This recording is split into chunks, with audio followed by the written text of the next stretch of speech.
Good evening all friends, कैसे हैं आप लोग। उम्मीद करता हूं आप सब लोग अच्छे होंगे। Welcome to our YouTube channel nursing वाला डीटी। नर्सिंग के इस ऑनलाइन प्लेटफॉर्म में आपका हार्दिक स्वागत है। जैसा कि आपको पता है, कल अपन ने डिस्कस किया था इम्यूनिटी के बारे में, जो कि एग्जाम के पॉइंट ऑफ व्यू से बेहद ही इंपॉर्टेंट टॉपिक था। और आज अपन लेके आए ग्लासगो कोमा स्केल। ये Glasgow coma scale GCS scale भी एग्जाम के पॉइंट ऑफ व्यू से बेहद ही इंपॉर्टेंट टॉपिक है। इसमें एग्जाम में कम से कम एक क्वेश्चन तो पूछा जाएगा ही जाएगा। तो क्या होता है ग्लासगो कोमा स्केल, कैसे इसका उपयोग किया जाता है, कैसे इसका यूज करेंगे, कैसे इसकी अपन स्कोरिंग देंगे और कौन कौन से कंपोनेंट जीसीएस में चेक किए जाएंगे, इसके बारे में डिस्कस करेंगे। सबसे पहले ग्लासगो कोमा स्केल होता क्या है। Glasgow coma scale conscious level को चेक करने के लिए या पेशेंट का न्यूरोलॉजिकल स्टेटस चेक करने के लिए एक स्केल काम में ले जाता है, जिसको जीसीएस स्केल बोलते हैं। जीसीएस बोले तो ग्लासगो कोमा स्केल, है ना। इसका उपयोग कहां करेंगे, जीसीएस का उपयोग करेंगे check level of consciousness,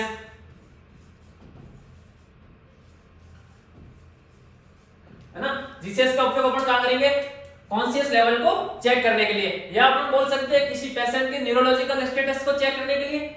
conscious level कब चेक करेंगे, जब पेशेंट का न्यूरोलॉजिकल लेवल चेक कर रहे हैं, है ना। तो अपन इसको ये भी बोल सकते हैं चेक न्यूरोलॉजिकल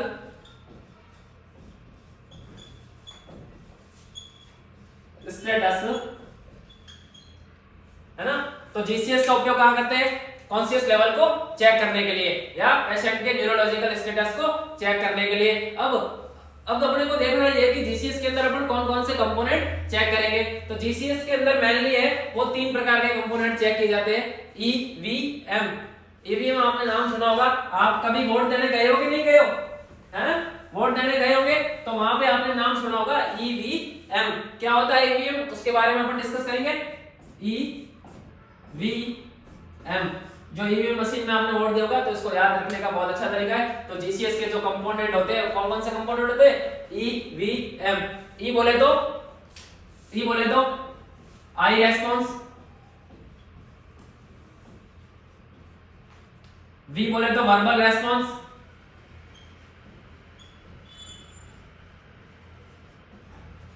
और एम से मोटर रेस्पॉन्स। अब जीसीएस के अंदर कितने कंपोनेंट चेक किए जाते हैं, तो आप बोलोगे सर जीसीएस के अंदर 3 कंपोनेंट चेक किए जाते हैं। कौन कौन से कंपोनेंट, तो सर ईवीएम, आई रेस्पॉन्स, वर्बल रेस्पॉन्स और मोटर रेस्पॉन्स। अब जीसीएस के अंदर जो मार्किंग दी जाती है वो कौन से कंपोनेंट को कितनी मार्किंग दी जाती है, तो आप देखेंगे आई के अंदर जो मार्किंग होगी, तो आई का जो मिनिमम मार्किंग होगा वो 1 होगा और मैक्सिमम मार्क जो होगा 4 होगा। उसके बाद वर्बल के अंदर, वर्बल का जो मिनिमम मार्क है वो 1 रहेगा और मैक्सिमम मार्क जो है वो 5 तक रहेगा। और वही मोटर रेस्पॉन्स के अंदर मिनिमम मार्किंग कितनी रहेगी, 1 और मैक्सिमम मार्किंग 6। जब अपन आई रेस्पॉन्स, वर्बल रेस्पॉन्स और मोटर रेस्पॉन्स की मार्किंग को ऐड करेंगे तो अपने को क्या प्राप्त होगा, जीसीएस स्केल की रेंज प्राप्त होगी। तो जीसीएस स्केल की रेंज में कितनी मार्किंग होगा, तो मिनिमम मार्किंग कितनी हो जाएगी, 1 1 1 3 हो गया। तो मिनिमम मार्किंग जीसीएस की कितनी हो गई, 3 और 4 और 5 9 और 6 15। तो जो अगर जीसीएस स्केल की रेंज की बात करें तो मार्किंग की रेंज कितनी होगी, 3 से 15। अब अपने को ये देखना है जब ये मार्किंग ये चेक करते कैसे, जीसीएस स्केल में आई रेस्पॉन्स चेक करेंगे कैसे, वर्बल रेस्पॉन्स को कैसे चेक करेंगे और मोटर रेस्पॉन्स को कैसे चेक करेंगे और इनकी जो है मार्किंग किस टाइप से करेंगे। तो अपन बात करते हैं पहले कंपोनेंट की। तो पहला कंपोनेंट अपन ने क्या डिस्कस किया था, पहला कंपोनेंट क्या था, ईवीएम का पहला कंपोनेंट आई रेस्पॉन्स था। तो सबसे पहले अपन देखेंगे आई रेस्पॉन्स को कैसे चेक करते हैं।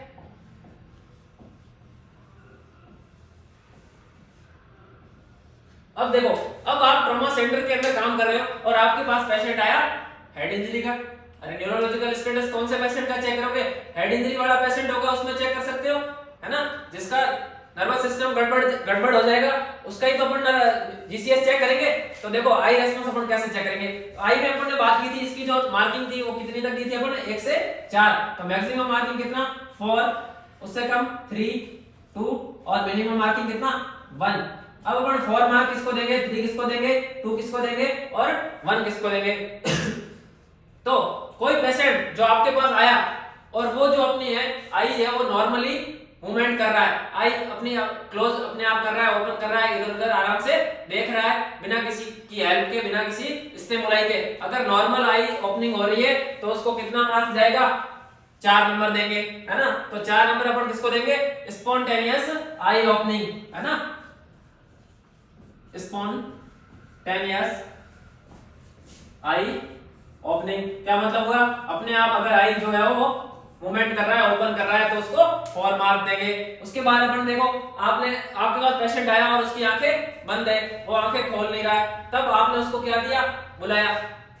क्या आपके पास राम नाम का पेशेंट आया, आपने बोला राम राम, आपने उसको बुलाया और उसने अपनी आई ओपन की, तो साउंड के अगेंस्ट वो अपना रेस्पॉन्स दे रहा है ना। तो जब साउंड के अगेंस्ट जब अपना रेस्पॉन्स देगा तो उसको अपन कितने मार्क देंगे?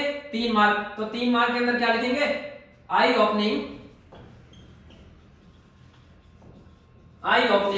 अगेंस्ट साउंड के अगेंस्ट उसने अपना जो है रेस्पॉन्स दिया, तो उसको अपन ने दे दिया 3 नंबर। उसके बाद अपन बात करते हैं, आपने उसको नाम से बुलाया कि राम आंखें खोलो, लेकिन उसने आंखें नहीं खोली, इसका मतलब उसका जीसीएस जो है वो क्या हो गया है? गड़बड़ हो गया है ना। जीसीएस गड़बड़ होगा तभी जब कम नंबर आ रहा है, इसका मतलब क्या? उसका जीसीएस गड़बड़ है। अब आपने बोला सर आवाज में जो आई ओपन कर रहा था उसको तो आपने 3 नंबर दिया, तो 2 नंबर किसको देंगे? जब आवाज देने के बाद भी उसका जो है आई मूवमेंट नहीं करे। कब करेगा आई मूवमेंट? जब आप उसको कोई पेनफुल स्टिमुलाई दोगे, है ना। पेनफुल स्टिमुलाई अपन कहां दे सकते हैं? आई बॉल के अंदर दे सकते हैं, जो अपना ये स्टेर्नोक्लेडोमास्टोइड मसल है वहां पे अपन दे सकते हैं, या जो अपना पेरिफेरी का नेल बड है वहां पे अपन पेनफुल स्टिमुलाई देंगे और वो अपना आई ओपन करेगा, है ना। आपने आई बॉल पे प्रेस किया, उसने आई ओपन की, या आपने स्टेर्नोक्लेडोमास्टोइड मसल है वहां पे प्रेस किया और उसने अपना आई ओपन किया, या जो आपने उसका नेल बड दबाया और उसने अपना आई ओपन किया, तो इस कंडीशन में जो उसको मार्क जाएगा कितना जाएगा? 2 नंबर, है ना। तो 2 नंबर अपन कब देंगे? Eye opening during painful stimuli painful stimuli देने के अगेंस्ट उसने अपना आई रेस्पॉन्स दिया, तो उसमें उसको कितना मार्क जाएगा? 2 मार्क जाएगा। अब बात करते हैं 1 नंबर की। तो 1 नंबर कब देंगे अपन? जब उसका आई जो है कोई किसी प्रकार का रेस्पॉन्स नहीं देंगे, आप उसके पीछे लट लेके दौड़ोगे तो भी वो अपना आई ओपन नहीं करेगा, तब उस कंडीशन में कौन सा मार्क जाएगा? एक नंबर जाएगा। तो 1 नंबर में क्या होगा? नो रेस्पॉन्स, किसी प्रकार का रेस्पॉन्स नहीं देगा, है ना। आप उसके पीछे भाग रहे हो कि भाई आंखें खोले, भाई आंखें खोले, लेकिन भाई आंखें नहीं खोलेगा। इस कंडीशन के अंदर उसको कितना मार्क देंगे? 1 नंबर, है ना। तो ये था अपना आई रेस्पॉन्स का मिनिमम मार्किंग कितना? 1 और मैक्सिमम कितना? 4, है ना। तो अपन ने बात की कि अपन 4 नंबर उसको कब देंगे? जब पेशेंट स्पॉन्टेनियसली आई ओपन कर रहा है तो उसको कितना नंबर जाएगा? 4 नंबर जाएगा। और पेशेंट है वो किसी साउंड के अगेंस्ट अपना आई मूवमेंट दे रहा है, उसका नाम, कोई पेशेंट आया आपके पास, उसकी आंखें बंद है, आपने उसका नाम लिया और उसने आंखें खोली, तो इस कंडीशन के अंदर उसको कितना नंबर जाएगा? 3 नंबर जाएगा। और आपने उसका नाम बुलाया लेकिन वो अपनी आई मूवमेंट नहीं कर रहा है, तब आपने उसको जो है पेनफुल स्टिमुलाई दिया। पेनफुल स्टिमुलाई अपन कहां दे सकते हैं? तो अपन आई बॉल के ऊपर दे सकते हैं, जो अपना स्टेर्नोक्लेडोमास्टोइड मसल है वहां पे दे सकते हैं, या पेरिफेरी के अंदर जो नेल बड है वहां पे अपन पेनफुल स्टिमुलाई दे सकते हैं। तो पेनफुल स्टिमुलाई के अगेंस्ट जब वो अपना आई मूवमेंट दे रहा है, आई ओपन कर रहा है, तो उस कंडीशन में उसको मार्क जाएगा 2। और अगर वो किसी प्रकार की उसकी कोई रेस्पॉन्स नहीं दे रहा है, कोई इसकी आई ओपन नहीं हो रही है, अपन ने पेनफुल स्टिमुलाई भी दे दिया, अगेन साउंड भी दिया और स्पॉन्टेनियस भी देख लिया, उसका आई जो रेस्पॉन्स बिल्कुल नहीं कर रहा है, तब उस कंडीशन में जो उसको मार्क जाएगा 1, है ना। ये था अपना आई रेस्पॉन्स। नेक्स्ट अपन बात करते हैं वर्बल रेस्पॉन्स की। अपन ने बात की आई रेस्पॉन्स की, और अब नेक्स्ट है दूसरा वर्बल रेस्पॉन्स। तो वर्बल रेस्पॉन्स में अपन ने देखा था इसकी मिनिमम मार्किंग अपन ने कितनी दी थी? 1 और मैक्सिमम मार्किंग दी थी 5। तो अब इसको अपन कैसे स्कोरिंग देंगे, इसका अपन कैसे मार्किंग करेंगे वो अपन देखते हैं। तो मैक्सिमम मार्क कितना? 5, देन 4, 3, 2 और 1।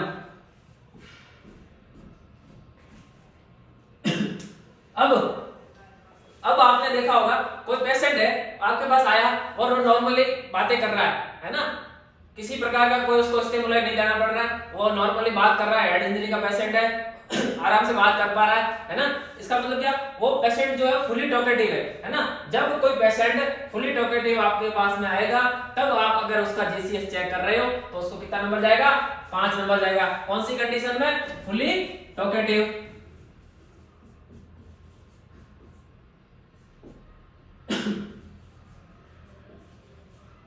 फुली टॉकेटिव है ना। फुली टॉकेटिव की कंडीशन में आप उसको कितना मार्क दोगे, 5 नंबर दोगे। और यदि पेशेंट आप उससे बात करने की कोशिश कर रहे हो लेकिन पेशेंट बहुत कंफ्यूज हो रहा है ना, आपको कुछ समझ में नहीं आ रहा है कि पेशेंट क्या बोलना चाहता है यदि कंफ्यूज टाइप का पेशेंट है तो उसमें कितना नंबर जाएगा, 4 नंबर जाएगा है ना। तो अपन क्या, इस 4 नंबर में अपन क्या बोलेंगे, कंफ्यूज कन्वर्सेशन है ना। जो उसका कन्वर्सेशन है वो अपने को समझ में नहीं आ रहा है, कंफ्यूज कर रहा है ना। कंफ्यूज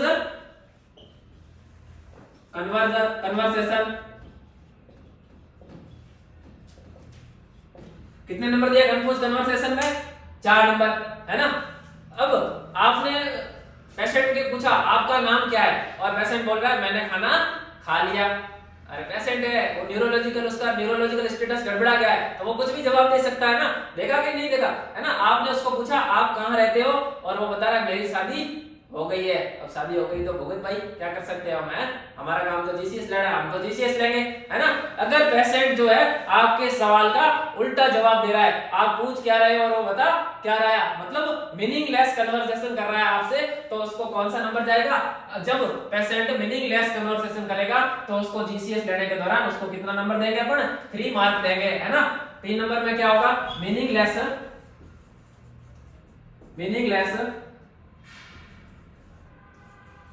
कन्वर्सेशन है ना। अब मीनिंगलेस कन्वर्सेशन में हो गया 3 मार्क्स। इसके बाद में आपने पेशेंट से पूछा आपका नाम क्या है, लेकिन वो कुछ बोल नहीं रहा है। वो बोलना तो चाहता है लेकिन बोल नहीं पा रहा है, उसकी जो है साउंड भी नहीं निकल रही है। यहाँ साउंड उसका निकलेगा, मीनिंगलेस कन्वर्सेशन में उसका साउंड निकलेगा लेकिन उसका जो है वो पूछेंगे क्या और बताएगा क्या, अर्थ का अनर्थ कर देगा। लेकिन जब 2 मार्क में होगा उसमें क्या होगा, पेशेंट का जो है वो साउंड है वो इनकॉम्प्रिहेंसिव होगा, अपने को समझ में नहीं आएगा। तो 2 मार्क कब जाएंगे, इनकॉम्प्रिहेंसिव कन्वर्सेशन में है ना। इनकॉम्प्रिहेंसिव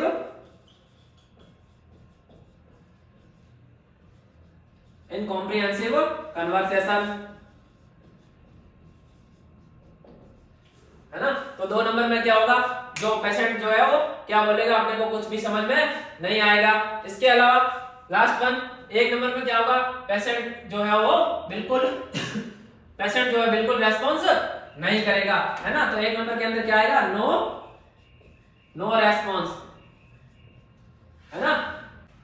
तो अपन ने डिस्कस किया वर्बल रेस्पॉन्स का, इसका मिनिमम मार्किंग अपन ने देखा 1 और मैक्सिमम मार्किंग देखा 5 के अंदर अपन ने देखा कि अगर पेशेंट जो है वो कैसा होगा, फुली टॉकेटिव होगा है ना। और जो 4 मार्किंग में अपन ने देखा पेशेंट जो है किस टाइप का रहेगा, कंफ्यूज टाइप का रहेगा, उसका जो कन्वर्सेशन है वो कंफ्यूज होगा। Patient is able to talk है ना, वो बोलने में एबल होगा लेकिन कैसा रहेगा, कंफ्यूज टाइप का रहेगा, तो उसको कैसा जाएगा, 4 मार्क्स जाएगा। और तीसरे नंबर का आपने देखा कैसा रहेगा, पेशेंट जो है आप उसको पूछोगे कि भाई आपका नाम क्या है और वो बोलेगा मेरी बीवी बीमार है। भाई तेरी बीवी बीमार है तो हम क्या कर सकते हैं, हम तो तेरा इलाज कर सकते हैं, तेरी बीवी बीमार है तो डॉक्टर को चेक करवाओ। अगर इस टाइप के उल्टे जवाब दे रहा है इसका मतलब क्या, अगर मीनिंगलेस कन्वर्सेशन हो रहा है तो इस कंडीशन में जो है उसको 3 मार्क जाएंगे है ना। और इसके अलावा पेशेंट से आप बात करना चाहते हो लेकिन पेशेंट क्या बोलना चाहता है आप समझ में नहीं पा रहे हो, जो है इनकॉम्प्रिहेंसिव कन्वर्सेशन हो रहा है, तो उस कंडीशन में जो है उसका जो जीसीएस में मार्क्स जाएगा वो कितना जाएगा, 2। और यदि किसी प्रकार की वो कोई बात नहीं कर रहा है, किसी प्रकार का कोई रेस्पॉन्स नहीं दे रहा है, तो उस कंडीशन में जो है वो कितना नंबर जाएगा, 1 नंबर जाएगा। ओके, ये था आपका प्यारा वर्बल रेस्पॉन्स। अपन ने बात की जीसीएस के 2 कंपोनेंट की, आई और वर्बल, और तीसरा इसका कंपोनेंट होता है मोटर रेस्पॉन्स। ईवीएम के अंदर तीसरा अपन ने देखा था एम बोले तो मोटर रेस्पॉन्स, जिसका मिनिमम मार्किंग कितना 1 और मैक्सिमम मार्किंग कितना 6 है ना। तो अब अपन इसको किस प्रकार से स्कोरिंग देंगे, किस प्रकार इस मोटर रेस्पॉन्स की जीसीएस नंबरिंग देंगे वो अपन देखते हैं। मैक्सिमम नंबर कितना 6, देन 5, देन 4, 3, 2 और 1 है ना। अब आप पेशेंट के पास जीसीएस चेक करने के लिए गए, आपने पेशेंट को बोला हे पेशेंट अपना हाथ उठा, आपने उसको क्या दिया, आदेश दिया, आपने उसको क्या दिया, कमांड दिया, और आप पेशेंट ने आपका आदेश जो है कमांड जो है मान लिया, फॉलो कर लिया, है ना। पेशेंट आपका कमांड मान रहा है और सही तरीके से क्या कर रहा है, एक्टिविटी कर रहा है, तो इस कंडीशन में जो कितना नंबर जाएगा, 6 नंबर। तो अपन इसको क्या बोलेंगे, ओबे कमांड, है ना। आपका कमांड माना कि नहीं माना, अरे माना ना, आपने जो बोला वो कर तो रहा है बेचारा, तो उसको 6 नंबर तो देने पड़ेंगे, है ना। अगर आपने जो आदेश दिया और उसने वो नहीं माना तो आप क्या करोगे, कैसे चेक करोगे, नेक्स्ट जो 5 नंबर का नंबरिंग है वो कैसे देखोगे, है ना। तो आपने क्या किया, पेशेंट के जो स्टेनोक्लेडोमास्टोइड मसल है वहां पे क्या किया, कंप्रेस किया, पेनफुल स्टिमुलाई दिया। तो पेशेंट ने पेन को पहचान कर खुद के हाथ को फ्लेक्स करके आपके हाथ को हटा दिया, है ना। पेशेंट ने पेन को पहचाना कि भाई इसके दर्द यहाँ हो रहा है, तो उसने अपना हाथ जो फ्लेक्स किया और आपके हाथ को हटा दिया। मतलब वो जो पेन के प्रति कैसा है, पेन के प्रति अलर्ट है कि नहीं है ना। तो पेनफुल स्टिमुलाई देने के अगेंस्ट उसने अपना जो रेस्पॉन्स दिया, है ना। तो अपन यहाँ पे क्या लिखेंगे, उसने जो हाथ फ्लेक्स किया कब किया, पेन देने के दौरान। तो फ्लेक्शन विथ लोकलाइज पेन, आपने पेन दिया और उसने क्या किया, फ्लेक्स किया, है ना। अब आपने पेन दिया और उसने फ्लेक्स किया, हाथ को नॉर्मल फ्लेक्शन कर रहा था आपने। अब अगर आपने उसको स्टेनोक्लेडो मसल को कंप्रेस किया और उसने अपना हाथ को नहीं ले जाते हुए क्या, पूरी बॉडी को ही हटा दिया, है ना। आपने जैसे यहाँ दबाया और वो अपने शरीर को जो है पीछे लेके अपने बॉडी को हटा दिया वहां से, तो इस कंडीशन में अपन उसको क्या बोलेंगे, विथड्रॉवल फ्लेक्शन या नॉर्मल फ्लेक्शन। अगर इस टाइप की अगर वो एक्टिविटी करता है तो उसको कितना नंबर जाएगा, 4 नंबर जाएगा। तो अपन यहाँ पे उसको क्या बोल सकते हैं, विथड्रॉवल या नॉर्मल फ्लेक्शन, है ना। अगर आपने पेन देने के दौरान वो अपनी बॉडी को वहां से हटा लेता है पेन को पहचानते हुए, तो इस कंडीशन में जो उसको नंबर जाएगा 4, है ना। अब आगे देखते हैं अपन 3, 2 और 1। तो 3 नंबर अपन कब देंगे, इसके लिए एक वर्ड यूज होता है डीकॉर्टिकेट,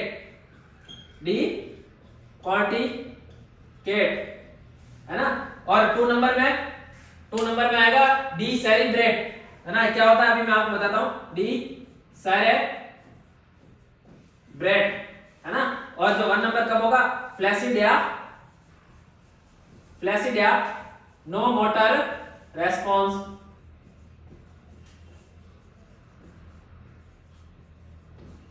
अब डीकॉर्टिकेट क्या होता है,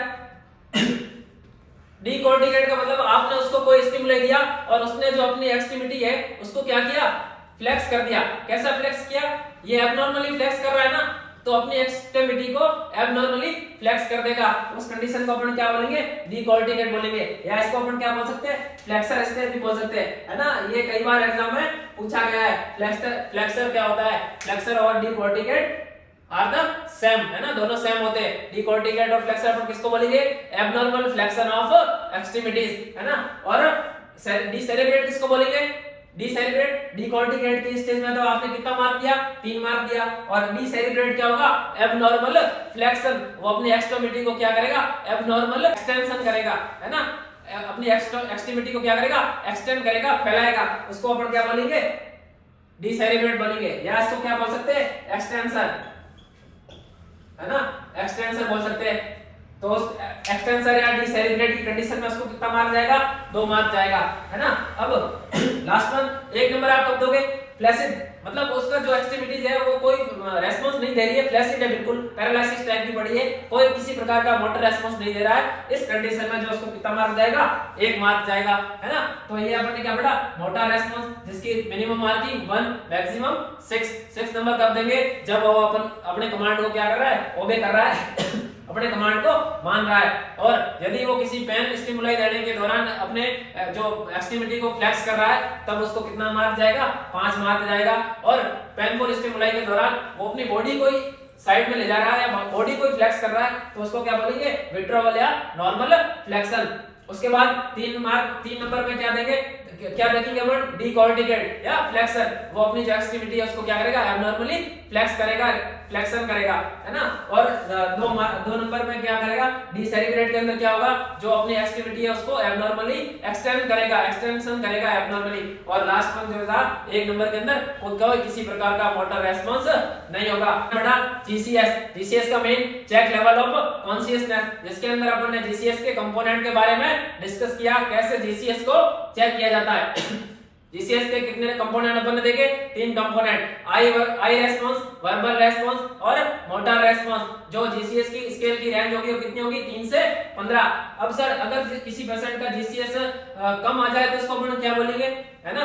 तो कभी भी अगर जीसीएस जो है वो 8 से कम आ जाए, 8 से कम, तो उस कंडीशन को क्या बोलेंगे, उस कंडीशन में बोलेंगे कि भाई पेशेंट कौन सी कंडीशन में है, कोमा की कंडीशन में है ना। कोमा में कब बोलेंगे पेशेंट, जब पेशेंट का जीसीएस स्कोर है वो 8 से कम हो जाए। एग्जाम के पॉइंट ऑफ व्यू से बहुत इंपॉर्टेंट एमसीक्यूज है ये, कई बार पूछा गया है कि पेशेंट की कोमा स्टेज कब होगी, जब उसका जीसीएस लेवल है वो 8 से कम होगा। थैंक यू, ये था आपका प्यारा जीसीएस। ऐसे ही लगातार हमारे चैनल पर बने रहे और अपना ढेर सारा प्यार है वो नर्सिंग वाला डीटी चैनल को देखते रहे। Thank you.